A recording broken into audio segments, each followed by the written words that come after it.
मैं निशा नैयर आपका स्वागत करती हूँ कॉस्मिक गाइडेंस में। अब जैसे हमने लग्न कवर करने हैं हमें, तो हमने कर्क राशि तक तो कवर कर लिया।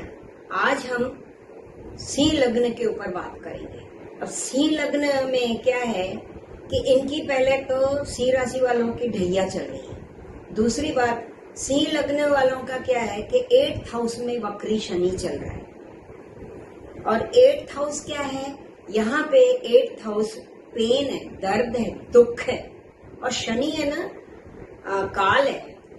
और शनि दुख का देवता है, यानी दुख देने का काम शनि का होता है, कष्ट देने का काम शनि का होता है। तो यहाँ पे जो सिंह लग्न वाले जो हैं, उनके जैसे कोई क्रॉनिक डिजीज होगा जो बहुत पुराना और काफी सालों से इनका सिंह लग्न वाले 2.5 साल से वैसे भी परेशान है, क्योंकि इनके सिंह राशि में अभी ढैया चल रही है। तो ये तो वैसे ही ऑलरेडी परेशान है। और आपने देखा ही होगा कि आपने अपनी लाइफ को देखिए, ऑब्जर्व करिए कि पिछले 2.5 साल से आप परेशान चल रहे हैं। तो यहाँ पे जो 8वां घर है, ये दंड का भी घर है, मृत्यु का भी घर है। यहाँ पे लिटिगेशन देखे जाते हैं, कायदे कानून, यानी कोर्ट केस वगैरह यहाँ से देखा जाता है। तो यहाँ पे क्या है कि सिंह लग्न वालों को अगर कोई कोर्ट केस चल रहा है तो उसमें बढ़ोतरी हो जाएगी, वहां पे समाधान नहीं होगा। सिंह लग्न वालों का ना कॉन्फिडेंस में कमी आएगी। दूसरा, इनका निर्णय शक्ति, जो अनिर्णय की स्थिति में होंगे, ये कोई फैसला नहीं कर पाएंगे, किसी तरह का फैसला करने में इन्हें दिक्कत आ रही है। और इनके हेल्थ इश्यू भी हैं, बहुत सालों से हेल्थ इश्यूज चल रहे हैं। और जो क्रॉनिक हेल्थ इश्यूज हैं वो अभी उभर के आ जाएंगे। अब इनके ना 7th हाउस में राहु बैठा हुआ है, और अभी ये चलेगा राहु 7th हाउस में। कुंभ राशि में राहु चल रहा है और मीन राशि में वक्री शनि चल रहा है।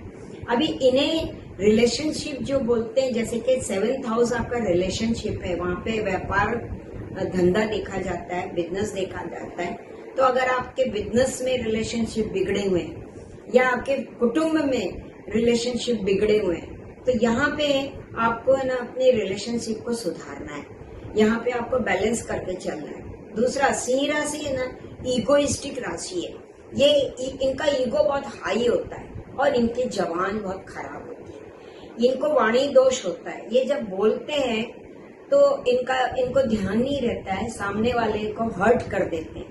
तो इनको ये अभी ध्यान रखना है कि अभी अपनी वाणी पे कंट्रोल रखें, क्योंकि ये जो कोर्ट केस वगैरह क्योंकि 8th हाउस में दूसरों का पैसा देखा जाता है। यहाँ पे दूसरों के पैसे को आप इन्वेस्ट करवाते हैं या आपने दूसरों का पैसा कहीं इन्वेस्ट किया हुआ है, और यहाँ वही चीज जो है ना उभर के बाहर आ जाएगी कि आपने ये पैसा, ये किसका पैसा था और ये आपने कहाँ इन्वेस्ट किया।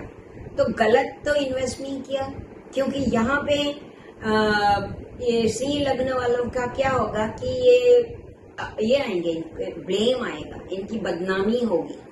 तो यहाँ पे इनको पैसे से रिलेटेड, पैसे का जो काम है वो उन्हें संभल के चलना है, क्योंकि यहाँ पे बदनामी होने वाली है, ब्लेम आने वाला है। तो इनको ये सब चीजें संभालनी है, संबंध खराब नहीं करने हैं, और ईगो में रह के, ईगो ला के बीच में अपनी भाषा का उपयोग नहीं करना, ईगोइस्टिक होके बातें नहीं करनी है। क्योंकि सिंह लग्न वाले, इनका स्वामी सूर्य है और ये राजा की तरह बिहेव करते हैं, बिकॉज ये अपने आप को राजा मानते हैं। और राजा की तरह ही इनका ना पावर बहुत होता है, पावर यूज करते हैं, अथॉरिटी यूज करते हैं। इनकी आवाज में, बातों में भी अथॉरिटी होती है। तो ये जो अथॉरिटी वाली जो बातें हैं ना, जो स्पीच है इनकी, जो बोलने का तरीका है, वो रिलेशन खराब करेगा यहाँ पे।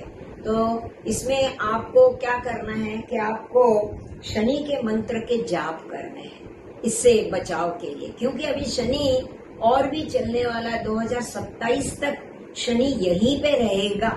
और अभी ये वक्री शनि के दौरान अगर आपने अपने संबंधों को संभाल लिया या अपने व्यवहार को, जो भी आपने पैसे का व्यवहार किया है, जो पैसा जहां जहां लगाया है और वो क्योंकि फाइनेंशियल आपने जो भी ये किए हुए हैं, फाइनेंशियल लेन देन जो भी किया है, तो वहां पे आपको ध्यान रखना है।